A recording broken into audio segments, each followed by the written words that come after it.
저는 오늘 우리에게 주신 이 창세기 22장 1절로 14절의 말씀을 가지고 아버지의 마음, 주님의 마음이라고 하는 이 제목으로 말씀을 나눌 때에 우리는 우리 아버지의 심정을 깨달아서, 우리 하나님의 그 마음을 깨달아서 다시 한번 성숙된 신앙, 올바른 신앙의 삶을 살아가는 우리 성도들이 될 수 있기를 주의 이름으로 축원합니다.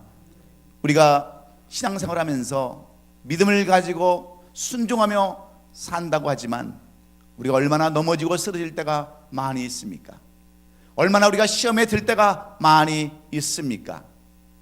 전능하신 하나님을 나의 아버지라고 믿고 의지한다고 하면서도 올바른 신앙생활을 할 수 없는 그 이유가 어디에 있겠습니까? 그것은 다른 것이 아니라 내가 나를 자녀 삼으신 그 아버지의 심정, 아버지의 마음, 주님의 마음을 알지 못하기 때문입니다. 그래서 저는 오늘 우리에게 주신 이 말씀을 통해서 주님의 마음이라고 하는 주님의 심정을 같이 생각해보고 은혜를 나누기를 원하는 겁니다. 지금 우리 교회는 알파 교육을 실시하고 있습니다. 그 가운데 읽어야 할 책이 한 권 있는데 그 책은 다름이 아닌 한국의 기독교 역사에 큰 획을 그었다 해도 과언이 아닌 고 박윤선 목사님의 딸 박혜란 목사님이 지은 책 가운데 하나인 목사의 딸이라고 하는 그러한 책입니다. 그런데 이 책이 지금 한국 교계에서 많은 논란을 이렇게 빚고 있습니다. 박윤선 목사님의 제자들 쪽에서는 이 책이 아버지의 마음, 아버지의 심정을 깨닫지 못한 불의한 자녀, 불의한 자식이 쓴 책이라고 이렇게까지 비난하고 있습니다. 엄청난 댓글들이 올라오고 있습니다. 이 책의 내용만 보면 우리는 그렇게밖에 볼 수 없습니다. 그러나 또 다른 사람의 글을 읽어보면 참으로 사람을 판단하는 것이 어렵구나 하는 생각을 느끼게 하고 있습니다. 그러나 우리가 어떤 한 사람의 인생사나 인격을 알려면 우리는 무엇으로 그것을 알 수 있습니까? 우리는 외모로 보아서 그 사람의 인격과 그 사람의 됨됨이를 알 수 없습니다. 평소에 그 사람이 무슨 말을 하고 어떤 말을 하는가에 따라서 우리는 그 사람들의 삶을, 신앙을 짐작해 볼 수가 있습니다. 뿐만 아니라 지금까지 그 사람이 어떤 삶을 살아왔는가를 우리가 대충 짐작해 볼 수 있는데, 마찬가지로 우리 그리스도의 삶도 똑같습니다. 우리가 어떤 기도를 드리느냐, 어떤 말을 하고 사느냐에 따라서 그 사람의 신앙과 인격을 우리가 대충 짐작해 볼 수 있습니다. 우리가 신앙생활하면서 늘 드리는 기도가 매일 달라고 구하는 기도였다면, 늘 하나님을 원망하고 불평하는 그러한 기도였다면 우리의 신앙은 잘못된 신앙이요, 늘 회개만 하는 그러한 신앙이었다면 우리는 분명히 잘못된 신앙을 살아왔음에 틀림이 없습니다. 그러나 하나님의 뜻이 무엇인지를 깨닫고 그분의 뜻대로 살겠다고 감사하며 찬양하며 영광을 돌리겠다라고 고백하는 그러한 삶은 분명히 올바른 신앙이요 성숙한 신앙임에 틀림이 없습니다. 그래서 우리는 성경에 기록된 수많은 사람들의 그러한 삶이 어떠한 삶이었는가를 살펴보려면 그 사람이 남긴 기도의 내용이 무엇이었는가, 그 사람이 마지막 남긴 그러한 말이 무엇이었는가를 살펴보므로 그 사람의 인격과 신앙과 됨됨이를 살펴볼 수가 있습니다. 그래서 정말 그 사람이 남긴 그러한 말을 통해서 그분은 정말 말씀에 순종한 사람이었구나, 그분은 정말 성령 충만한 사람이었구나, 이렇게 우리가 짐작해 볼 수가 있습니다. 우리가 잘 아는 스데반은 예수 그리스도를 증거했다고 하는 죄로 인해서 많은 사람들에게 돌을 맞아 순교를 했습니다.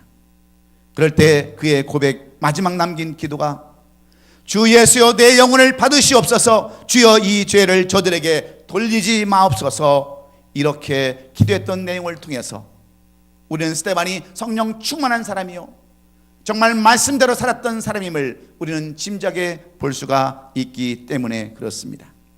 그래서 성경은 이 스데반의 죽음을 어떻게 표현해 놓고 있습니까? 해처럼 천사처럼 환하게 죽었던 그런 모습을 기록하면서 죽었다고 표현하는 것이 아니라 잔다라고 이렇게 표현해 놓은 것을 봅니다.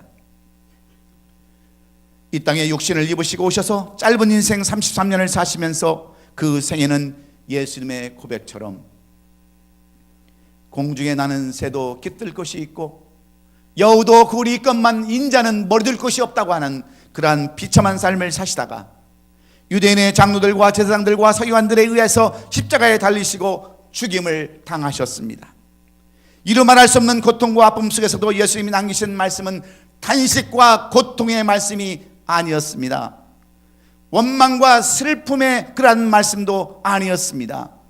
도리어 아버지여, 저들의 죄를 용서하여 주옵소서. 저희가 저들의 죄를 알지 못하나이다 하면서 자신을 십자가에 못 박여 죽게 했던 사람들을 위한 용서의 기도, 스데반의 기도와 똑같은 기도를 드림으로 말미암아 우리는 예수님의 생애가 어떤 생애였는지, 주님이 어떤 삶을 살았는지를 우리가 충분히 짐작해 볼 수가 있습니다.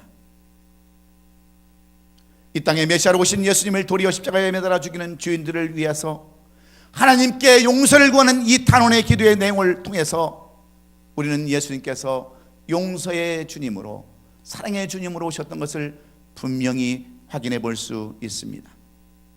그렇다면 오늘 본문에 등장하는 아브라함의 삶과 신앙의 인격은 어떠할까요?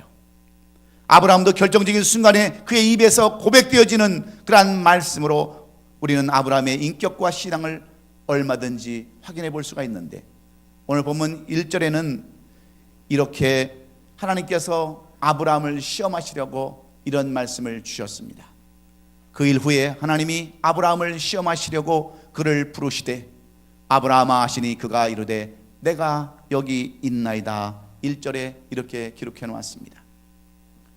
여기서 우리가 분명히 기억해야 할 말씀이 있습니다. 하나님께서 아브라함을 시험하시려고 아브라함을 부르셨다고 하는 이 말씀에 우리가 초점을 맞춰야 오늘 우리 전체의 말씀이 이해되어질 수 있습니다. 그리고 2절에 가서 뭐라고 말씀합니까? 내 아들을 사랑하는 독자 이삭을 데리고 모리아산 땅으로 가서 내게 일러준 한 산으로 가서 그를 번제로 드리라. 이렇게 하나님은 말씀하셨습니다. 하나님께서는 아브라함에게 더 큰 복을 내려 주시기 위한 것이 아니라 있는 것마저 빼앗기 위해서 이 아브라함을 부르셨습니다. 지금까지 하나님은 아브라함에게 약속하셨던 것을, 모든 것을 다 주셨지만 이제는 그 후에 시험해 보시려고 다시 내놓으라고 말씀하십니다. 그것도 그냥 내놓는 것이 아니라 번제로 쓰시겠다라고 내놓으라고 하는 말씀입니다. 여기서 번제라는 말은 다른 사람을 죽임을 대신하는 제물의 의미가 있는 만큼 하나님의 요구는 그 아들을 죽여서 데려가겠다고 하시는 말씀과 똑같습니다. 그런데 아들을 내오라고 하시는 그 말씀에 이 아브라함이 얼마나 기가 막혔겠습니까? 다시 말씀드리지만 이 말씀은 분명히 아브라함에게 시험을 해 보시기 위해서 주신 말씀이라는 것을 우리가 분명히 깨달아야 이 말씀을 우리가 이해할 수 있습니다.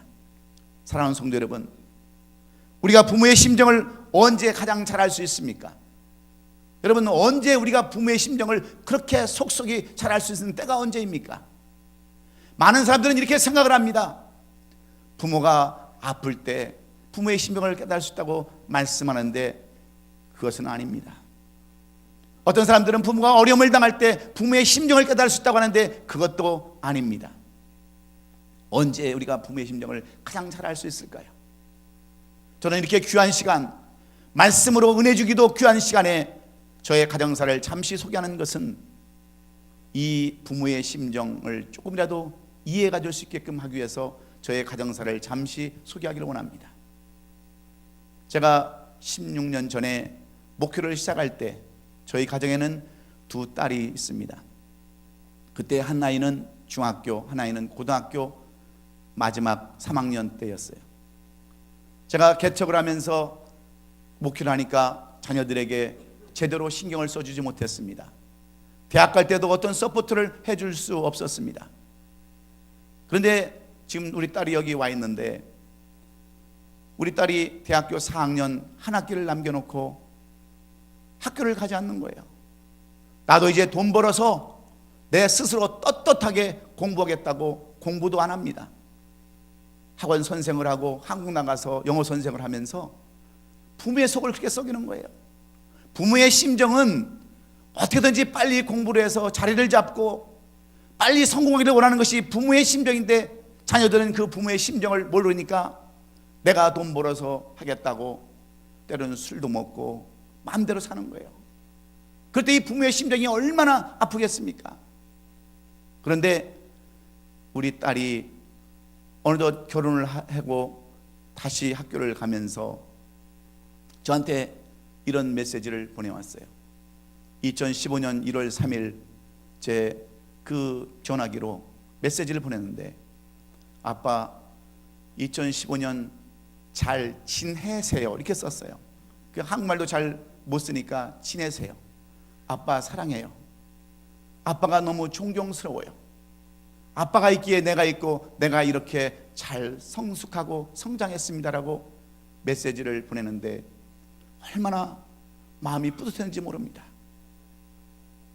결혼하고 나서 이제는 조금 엄마 아빠의 심정을 이해한다고 하는 그러한 내용이었어요. 그래서 지금은 뒤늦게나마 열심히 공부를 해서 약학 박사와 또 경영학 박사의 과정을 걸면서 약사의 길을 걷고 있는데, 제가 그때 속으로만 그랬어요. 얘기를 하면서 다시 텍스트 메시지를 보내려고 하다가 뭐라고 그랬냐면, 너는 아직 지금까지 더 모른다, 아직까지 더 모른다 를 써보내려다가 말았어요. 여러분, 왜 그런 줄 아십니까? 제가 그때 너무나 속을 썩이고 너무나도 괴롭게 할 때 제가 앉혀놓고 그런 얘기를 했어요.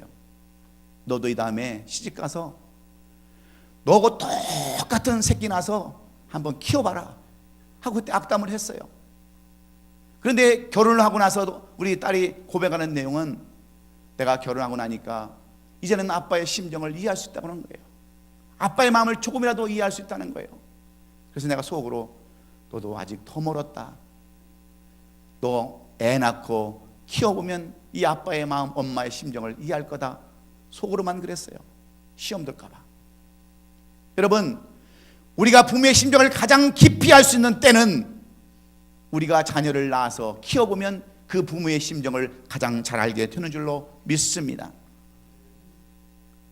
그래서 우리말에 자식을 낳아서 길러보지 못하면 아직도 자식이라고 하는 그런 말이 있습니다. 그러나 아브라함은 이삭을 낳아서 15, 16년 동안 키우는 동안에 비로소 하나님의 마음, 하나님의 심정을 깨달을 수 있었습니다.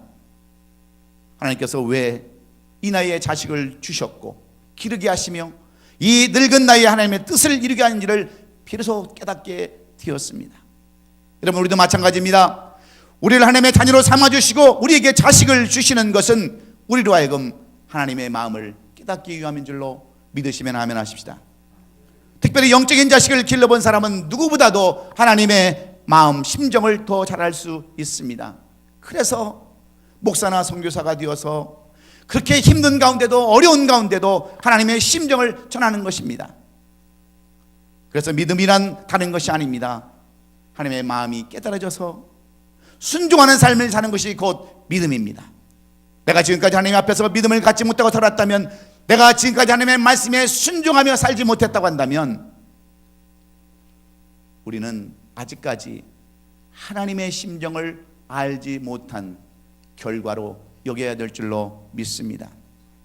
우리가 하나님의 심정을 안다면, 우리를 위해서 자식까지 내어주신 그 하나님의 심정, 마음을 안다고 한다면, 어찌 우리가 하나님을 그렇게 소홀히 믿고 신앙생활 할 수 있겠습니까? 그렇다면 우리는 이 성숙한 부모가 되어서 하나님의 심정을 헤아리게 된 아브라함을 통해서 우리에게 보여주시려고 하시는 하나님의 마음, 예수님의 심정은 어떤 심정일까? 자기 자식도 아낌없이 바치는 아브라함의 믿음과 순종을 통해서 우리에게 보여주시려는 이 하나님의 심정, 주님의 마음은 어떤 마음인가를 살펴보므로, 다시 한번 예수 그리스도를 영접하지 못하고 하나님의 자녀된 삶을 살지 못하는 우리 성도들이 있다고 한다면, 오늘 우리 자신을 말씀해 주시는 거울에 비추어서 회복할 수 있는 이 아침이 되기를 예수님의 이름으로 축원합니다. 그러면 우리 아버지의 심정, 우리 주님의 마음은 어떤 마음일까요? 하나님의 절대적인 사랑, 그 무엇에도 끊을 수 없는 강권적인 사랑임을 우리 아버지의 심정으로 우리에게 말씀해 주기를 원하는 줄로 믿습니다. 사랑으로 감싸시기를 원하시는 우리 하나님을 보여주시기 위함인 줄로 우리는 알아야 합니다. 하나밖에 없는 독생자 예수 그리스도를 이 땅에 내려보내시고 희생제물로 삼으시기까지 우리를 사랑하신 하나님의 마음은 그 사랑 자체입니다. 하나님은 죄로 말미암아 영원히 죽을 수밖에 없는 우리 인간들을 위해서 독생자이신 예수님을 이 땅에 보내셔서 우리 죄를 위한 희생제물로 삼으셨습니다. 요한일서 4장 10절의 말씀처럼 사랑은 여기 있으니 우리가 하나님을 사랑한 것이 아니요 하나님이 우리를 사랑하사 우리 죄를 속하기 위하여 화목제물로 그 아들을 보내셨습니다. 이렇게 주님의 제자 사도 요한은 기록해 놓고 있습니다. 주님의 사랑을 표현하고 있습니다. 그러므로 이렇게 이삭을 바치라고 요구하시는 명령에는 우리가 미처 생각하지 못했던 하나님의 깊은 심정이 숨겨져 있음을 우리는 발견해야 합니다. 먼 훗날 이 땅에 하나님의 아들 예수 그리스도가 탄생할 텐데 그 아들을 모든 인류의 죄 문제를 해결해 주시기 위해서 번제로 내어줄 것이라고 하는 이 하나님의 뜻이 담겨져 있음을 오늘 아브라함과 이삭을 통해서 아브라함 이삭을 바치는 이 장면을 통해서 우리는 이 하나님의 심정을 깨달아야 합니다. 이것은 단순히 아들을 빼앗아가는 것이 이상의 깊은 뜻이 담겨져 있기 때문입니다. 아브라함을 포함한 모든 죄인들을 위해서 독생자 예수 그리스도를 십자가에 못 박도록 내어주는 그 아버지의 마음이었습니다. 이 사랑 때문에 하나님은 당신의 아들이 십자가에 달리셔서 죽어가시는 장면을 바라보고만 있을 수밖에 없었습니다. 물과 피를 다 쏟으시면서 엘리 엘리 라마 사막다니 하나님 하나님 어찌하여 나를 버리시니까 하는 그 주님의 애타는 음성을 하나님은 피하시고 얼마나 그 마음이 아프셨던지 해의 빛을 잃게 하시며 어둠 가운데 성수의 휘장을 다 찢어버리시고 그 고통을 참으셨던 우리 하나님을 생각해 보시기 바랍니다. 그래서 구약의 모리아산과 신약의 골고다 언덕은 같은 의미입니다. 이 모리아산과 골고다 언덕의 의미는 그 누구도 대신할 수 없는 대속의 죽음을 통하여 하나님의 사랑을 전하는 곳인데 이 의미는 결국 다른 사람의 이야기가 아니라 곧 하나님의 이야기요 우리 예수님의 이야기입니다. 하나님은 아브라함을 의미하고 이삭은 곧 예수님을 의미하기도 합니다. 바로 하나님께서 자기 자식 예수 그리스도를 내어주는 이 장면을 바로 아브라함이 이삭을 번제로 드리는 내용으로 이렇게 우리에게 설명해 놓고 있습니다. 왜 그렇습니까? 이삭을 제물로 바치는 이야기는 곧 인류를 구원하시기 위하여 자신의 아들을 이 세상 대속물로 내어주시는 하나님의 아버지의 사랑 이야기이기 때문입니다. 그러므로 하나님을 믿는다는 것은 여러분 다른 것이 아닙니다. 믿음이란 이런 하나님의 심정을 아는 것이고 예수님의 마음을 아는 것이 바로 믿음인 줄로 믿습니다. 하나님은 잔인하게 눈물도 피도 없이 자식까지 요구하시고 빼앗아가는 그러한 분이 아니라 바로 메시아를 우리에게 주시고자 하시는 하나님의 사랑을 여기서 말씀해 주고 있습니다. 이것이 여러분 복음입니다. 이것이 하나님께서 우리에게 주시고자 하시는 축복의 메시지입니다. 이런 하나님의 뜻과 심정을 알았던 아브라함에게 더 이상 무엇을 아끼고 무엇을 주저할 필요가 있었겠습니까? 그에게 가장 소중한 아들이라 할지라도 그는 그 즉시 바칠 수가 있었습니다. 사랑하는 성도 여러분, 여러분이 하나님의 마음을 얼마나 깨닫고 얼마나 이해하십니까? 우리는 이 하나님의 마음을 알지 못하니까, 주님의 마음을 알지 못하니까 얼마나 힘든 신앙생활을 하고 있습니까? 힘들면 그만두어 버리고 마치 제 갈 길로 가는 양처럼 살 때가 얼마나 많이 있습니까? 그러나 우리를 위해서 자식까지 내어주신 그 하나님의 사랑을 깨닫는다고 한다면, 우리를 위해서 자기의 몸까지 다 내어주신 예수 그리스도의 사랑을 깨닫는다고 한다면 우리가 어찌 아무렇게나 신앙생활을 할 수 있을까요? 우리가 어찌 드린 예배를 아무렇게나 드릴 수 있겠어요? 우리가 이 사랑을 모르니까, 이 하나님의 마음을 모르니까 이렇게 신앙생활하는 거 아니고 무엇이겠습니까? 사랑하는 성도 여러분, 지금까지 내가 하나님보다 더 사랑한 것이 있으십니까? 그런 것이 있다면 오늘 이 시간 다 내려놓으시고 이삭을 바치는 마음으로 하나님의 심정을 깨달아서 진정과 신령으로 예배드리시는 저와 여러분 되시기를 주의 이름으로 축원합니다. 이상 그 무엇보다도 하나님의 사랑을 대신하고 하나님의 사랑보다 더 큰 것은 아무것도 없기 때문에 그 사랑 하나만으로도 우리는 주님의 심정 마음을 살피시고 그것에 감사하면서 찬양하고 예배하는, 그리고 신앙생활하는 우리 성도들이 될 수 있기를 주의 이름으로 축원합니다. 두 번째로, 아브라함을 통해서 이삭을 바치라고 하시는 이 하나님의 말씀을 통해서 우리가 받아야 할 두 번째 교훈은 무엇일까요? 아버지의 마음, 하나님의 심정은 다시 회복시켜 주시기를 원하는 회복의 마음, 부활의 신앙인 줄로 믿습니다. 오늘 보면 4절에 보면 제3일에 아브라함이 눈을 들어 멀리 바라본지라 이렇게 말씀해 놓고 있습니다. 하나님께서 아브라함에게 사랑하는 아들 이삭을 바치라고 하셨을 때에 아브라함은 사흘길을 걸어서 모리아산의 입구에 도착합니다. 그리고 이삭을 번제로 드려야 할 산을 멀리 바라보았다고 이렇게 썼습니다. 그런데 우리가 아브라함을 한번 깊이 생각해 보면, 묵상해 보면 아브라함에는 이 사흘 동안 어떤 길을 걸어왔을까 우리가 잠시 생각해 볼 필요가 있습니다. 아브라함에 있어서 이 3일을 걸어오는 기간은 틀림없이 고통의 기간이었을 겁니다. 자식의 죽음을 눈앞에 두고 어찌 이 아브라함이 기쁨으로 걸어왔겠습니까? 이 아들을 어떻게 하나님 앞에 바친단 말인가? 어찌 이 아들을 번제로 하나님 앞에 드릴 수 있단 말인가? 자기 자식에게 나무를 짊어지게 하고 불을 가지고 오면서 그 아브라함의 심정이 어떤 심정이 있겠어요? 그 3일의 기간은 뼈를 말리게 하고 피를 토하게 하는 그런 여러분 3일이 아니었겠습니까? 그 3일을 멀리 걸어오면서 먼 산을 바라봤다고 하는 것은 이 아브라함이 무엇을 바라봤겠습니까? 우리에게 영적으로 주시는 교훈이 바로 무엇이겠습니까? 바로 예수 그리스도의 고통을 의미하고 우리 하나님의 고통을 의미하는 것 아니고 무엇이겠습니까? 이 기간은 사랑하던 아들을 십자가에 매달아 놓고 하나님도 어찌할 바를 몰라서 해의 빛을 잃게 하시고 어두운 가운데 성수의 휘장을 두 갈래로 찌렸던 그 고통 가운데 있음을 우리에게 보여주는 것입니다. 왜 그렇습니까? 죽음을 통과하지 않은 부활은 있을 수 없기에, 고난을 통과하지 않은 부활의 영광은 없기에 하나님은 아브라함에게 이 사흘간의 고통을 허락하시고 하나님의 마음을 알게 해주신 줄로 믿습니다. 그래서 아브라함은 먼 산을 계시는 그 하나님을 바라봤다라고 이렇게 기록해 놓고 있습니다.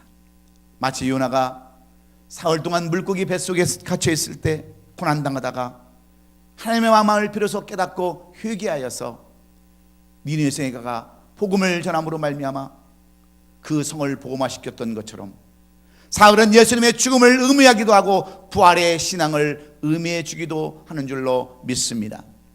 그러므로 하나님의 심정을 깨달았던 아브라함은 자신이 생깁니다. 이삭은 비록 죽어도 산다고 하는 이 믿음, 확신이 생깁니다. 지금까지 경험하고 체험한 하나님은 반드시 약속을 지키시는 하나님이시기에 내 아들은 번제로 드려도 살아나게 하실 것이라고 하는 부활의 신앙이 그로 하여금 샘솟게 한 줄로 우리는 믿습니다. 이 믿음, 이 확신이 주어졌을 때 아브라함은 그 아들 이삭을 모리아산에 번제로 드리려고 칼을 듭니다. 그때 여호와의 사자로부터 들려오는 음성은 아브라함아, 아브라함아, 그 아들에게 아무 일도 하지 말라. 그 아이에게 손을 대지 말라. 그 대신 숯불에 걸린 수양을 미리 준비해 두시고 그 양을 가져다가 대신 번제로 드리게 하신 줄로 믿습니다. 여러분, 수양이 바로 우리 예수 그리스도를 의미해 주는 줄로 믿으시면 아멘 하십시다. 여러분, 믿음이란 무엇입니까? 내 생각이나 내 이성대로 믿는 것이 믿음이 아닙니다. 내 정신력이나 의지로 믿는 것이 결코 믿음이 아닙니다. 하나님의 약속의 말씀을 믿는 것이 바로 믿음인 줄로 믿습니다. 내가 보기에는 이루어지지 않을 것 같지만, 앞으로도 이런 일은 절대로 없을 것 같지만 하나님은 반드시 약속을 지키시고 이룬다고 하시는 이 믿음과 확신이 바로 부활의 신앙입니다. 다시 말씀드린 불가능을 가능으로 바꾸는 것이 부활신앙입니다. 죽어도 살고 망해도 다시 일어서며 실패해서도 다시 승리할 수 있다고 믿는 믿음이 바로 부활신앙입니다. 이러한 신앙이 생긴 아브라함에게 무엇이 두려울 게 있겠습니까? 그러므로 요한복음 11장 25절에 예수께서 이르시되 나는 부활이요 생명이니 나를 믿는 자는 죽어도 살겠고 무릇 살아서 나를 믿는 자는 영원히 죽지 아니하리라, 이렇게 말씀해 주고 있는 줄로 믿습니다. 사랑하는 우리 성도 여러분, 지금은 사순절 절기입니다. 이 자리에 우리 하나님의 심정, 아니 아버지의 심정을 알지 못하고 내 마음대로 내 뜻대로 마음대로 살았던 우리 성도들이 계신다면 한번 아버지의 심정을 헤아려 보십시오. 우리를 위해서 자식까지 내어주신 그 하나님, 우리 인류를 위해서 자신의 몸까지 다 내어주신 그 예수님의 마음을 여러분 한번 생각해 보십시오. 그 사랑을, 그 마음을 아신다면 우리가 어찌 이렇게 믿음 없는 신앙생활, 순종하지 못하는 신앙생활을 할 수 있겠습니까? 환경을 탓하지 마십시오. 사람을 탓하지 마십시오. 우리가 하나님의 심정을 모르기 때문에 우리가 이렇게 신앙생활하는 것 여러분 깨달으시고 이 말씀에 자신의 거울을 비춰보면서 하나님, 내가 나의 아버지 되시는 하나님의 마음을 몰랐습니다. 나를 위해서 그토록 희생하시고 헌신하신 하나님을 알지 못했습니다라고 고백하며 돌이키는 우리 성도들이 될 수 있기를 예수님의 이름으로 축원합니다. 마지막으로 오늘 이 본문을 통해서 아브라함과 이삭을 통해서 주시는 세 번째 교훈은 무엇일까요? 예배 가운데 함께 하시며 동행하기를 원하시는 분이 바로 우리 하나님이심을 우리에게 말씀해 주시려고 오늘 본문 5절은 우리에게 말씀해 주고 있습니다. 아브라함을 통하여 우리에게 보여주신 하나님의 심정은 우리와 함께 하시며 예배를 받기를 원하시는 하나님의 심정이었습니다. 여러분, 이것이 바로 하나님의 마음이요 아버지의 심정입니다. 저는 친구 목사님 가운데 늦게 아이를 가진 그런 목사님 친구가 있습니다. 물론 위에 애들도 있지만 생각하지 못했던 아이를 낳은 그런 목사님이 계시는데 얼마나 그 애가 그렇게 좋고 아름답고 예쁜지 그냥 주머니에 넣고 다니고 싶을 정도로 그렇게 예쁘다는 이야기를 들었어요. 그래서 목사님 그러시면 목사님도 하나 낳으세요 그러는데 제가 아브라함의 아니라 저는 그런 신앙 없어요. 그런 믿음까지는 없는데 얼마나 그 애와 같이 함께 원하는 그 목사님의 심정을 모습을 보면서 정말 이것이 부모의 마음이구나. 그만 어린애. 근데 여러분 개도 그렇지 않습니까? 막 개도 여러분 키우다 보면 얼마나 여러분 귀엽습니까? 못 들고 다녀서 정말 마음 아픈 것이 그런 개인데 하물며 자식이겠어요. 여러분 우리 하나님도 똑같습니다. 우리 하나님도 똑같이 우리와 동행하시를 원하시고 함께 하시를 원하시는 것이 우리 아버지의 심정인데 우리는 이것을 모르고 어떻게 살아갑니까? 아버지는 없어도 되는 사람, 아버지는 있으나만 한 사람으로 여길 때가 얼마나 많이 있느냐는 거예요. 왜 그래요? 아직 어리기 때문에 그렇습니다. 성숙하지 못했기 때문에 그렇습니다. 여러분, 어떤 부모가 자기 자식을 십자가에 달라서 죽기를 원하는 이 부모가 세상에 어디에 있겠어요? 자기 자식을 내어주는 그 자식이 어디에 있겠습니까? 우리는 이스라엘의 그 사람들의 삶을 살펴보면 이스라엘 백성들은 여리고 사마리아 성이 포위되었을 때에 먹을 것이 없어서 사람을 잡아먹는 지경에 이르게 되었습니다. 그랬을 때 그 사람들은 계약을 했어요. 오늘은 당신의 아들을 잡아먹고 내일은 우리 자식을 잡아먹는 그러한 계약을 했어요. 얼마나 배고프고 아사의 직전까지 갔으면 그렇겠습니까? 그런데 오늘 남의 자식을 잡아먹었는데 내일 내 자식을 내어줄 걸 생각하니까 가슴이 베어지고 하늘이 무너지는 것 같습니다. 그래서 그 계약을 파기하고 애를 데리고 도망가는 그러한 모습들이 사마리아 성에 포위되었을 때의 그러한 이야기예요. 그러니 여러분, 안에서 싸우죠, 밖에서 공격당하죠. 무슨 삶을 살았겠습니까? 그것이 지옥 아니겠어요? 여러분, 오늘도 우리 주님은 우리가 동행하기를 원하세요. 동행하시되 예배 가운데 동행하시기를 원하시는 것이 바로 우리 하나님의 마음인 줄로 믿습니다. 그래서 본문 5절에 보면 이 아브라함이 종들에게 이르되 너희는 나귀와 함께 여기서 기다리라. 내가 이 아이와 함께 저기 가서 예배하고 우리가 너희에게 돌아오리라 그랬습니다. 하나님께서는 분명히 아브라함에게 번제를 드리라고 말씀하고 있는데 이 아브라함은 번제가 아닌 예배, 경배라고 말하고 있습니다. 아브라함은 하나님의 마음이 어떤 마음인지를 너무나도 잘 알고 있기 때문에 그가 드리는 번제의 제사가 하나님께서 받으시는 영광을 돌리는 예배라고 이렇게 표현하고 있음을 우리는 영적으로 깨달아야 합니다. 사랑하는 우리 성도 여러분, 하나님은 우리 인간을 만드신 목적이 다른 데 있는 것이 아닙니다. 우리로 하여금 하나님께 경배드리기 위하여 예배를 통하여 영광을 받으시기 위해서 우리를 지으셨습니다. 그런데 죄악으로 인하여 우상을 섬기고 절하며 그것을 따를 때 하나님은 그것만큼은 참지 않으셨어요. 반드시 짚고 넘어가셨습니다. 왜? 여러분, 우리를 지으신 목적이 바로 예배와 찬송과 경배였기 때문입니다. 예배는 다른 것이 아닙니다. 예배는 내 자신을 번제로 드리는 것이 곧 예배입니다. 예배는 다른 것이 아니라 내 자신을 번제로 드리는 것, 다 내려놓고 하나님과 동행하시기를 원하시는 그 하나님과 함께 감사로 찬양하는 것이 바로 진정한 예배입니다. 대충 마지못해서 드리는 예배가 아니라 전심으로 하나님을 찬양하며 마치 아브라함이 이삭을 바치는 그러한 마음으로 예배 드리는 것, 이것이 바로 하나님을 아는 사람들이 드리는 예배가 되는 줄로 믿습니다. 요한복음 4장 23절로 24절에 아버지께 참되게 예배하는 자들은 영과 진리로 예배할 때가 오나니 곧 이때라 아버지께서 자기에게 이렇게 예배하는 자들을 찾으시리라고 말씀하고 있어요.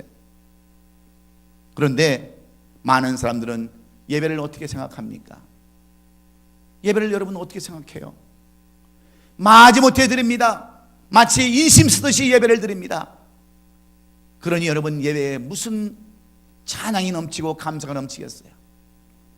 하나님이 우리와 함께 이 예배 가운데 함께 하기를 원하시는데 우리가 드리는 예배가 마치 소홀히 드리는 예배, 어쩔 수 없이 드리는 예배라면 어찌 하나님께서 그 예배를 받으시겠느냐는 거예요.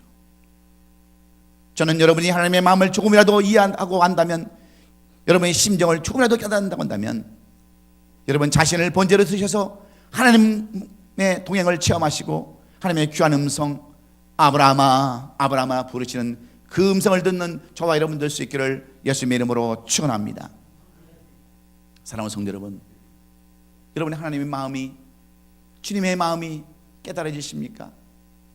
우리 주님의 마음은 그 무엇과도 바꾸지 않는 하나님의 절대적인 사랑이요 주권적인 사랑임을 여러분 기억하시고 그 사랑으로 녹아지고 깨어지는 여러분 되시기를 주의 이름으로 축원합니다.